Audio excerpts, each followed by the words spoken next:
People organize themselves into groups in order to solve problems that they can't solve alone. Uncovering the roots of ISIL helps clarify whether it deserves support or not.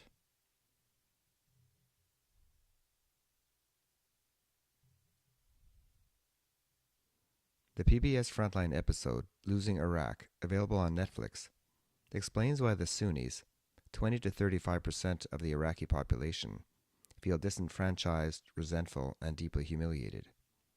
Instead of uniting the country, the incompetent former Prime Minister, Nouri al-Maliki, transferred an unacceptable amount of political and military authority from the Sunnis to the Shiite majority.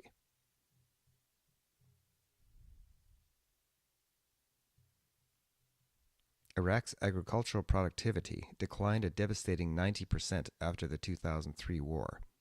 The misery of rural Sunni communities that rely on agriculture for their income and subsistence was compounded by 6 years of the driest winters in Iraq from 2004 onwards. Once a major exporter, Iraq is now reliant year-round on food imports.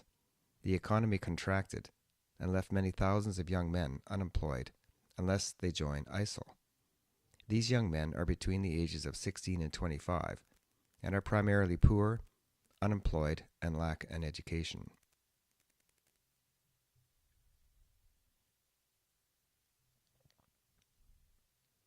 The economic depression of the early 1930s was an absolute disaster for Germany. By 1932, 6 million men were out of work, about 1 man in 3. The democratic parties lost support when people turned to radical political parties like the Communists and the Nazis, who promised easy solutions to Germany's problems.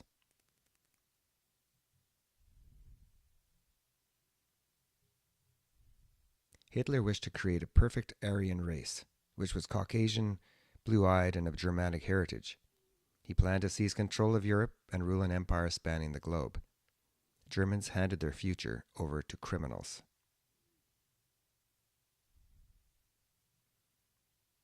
As a result of Nazi aggression, Germany was devastated by World War II.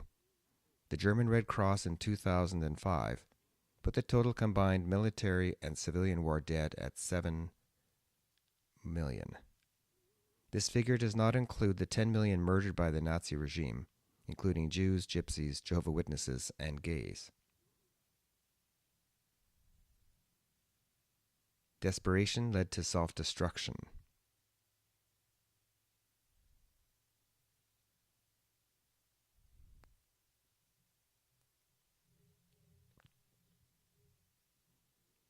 Germans on the whole are very well organized, hard-working, inventive, and civilized. Nevertheless, economic hardship combined with political ineptitude led them to decisions that left them nearly totally destroyed. Desperate people do desperate things.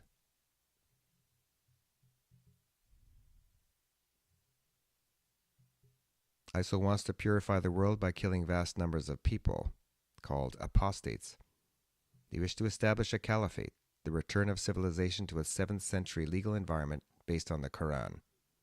They wish to ultimately bring about the end of the world, usually referred to as the apocalypse.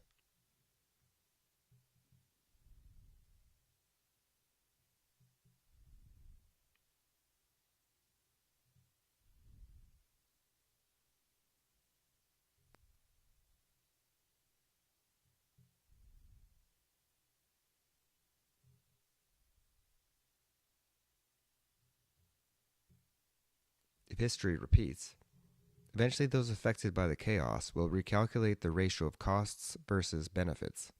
Civilized Sunnis, tired of death and destruction, will withdraw their support, and ISIL will self-destruct, like previous extremist groups.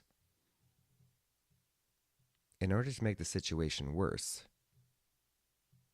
attacking ISIL militarily strengthens comparisons to David versus Goliath. Regardless of logic, many people automatically cheer for the underdog and will make an effort to defend him. To make the situation better,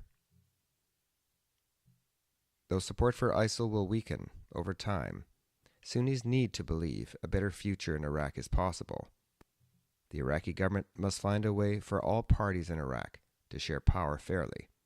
All concerned must recognize this conflict needs a political solution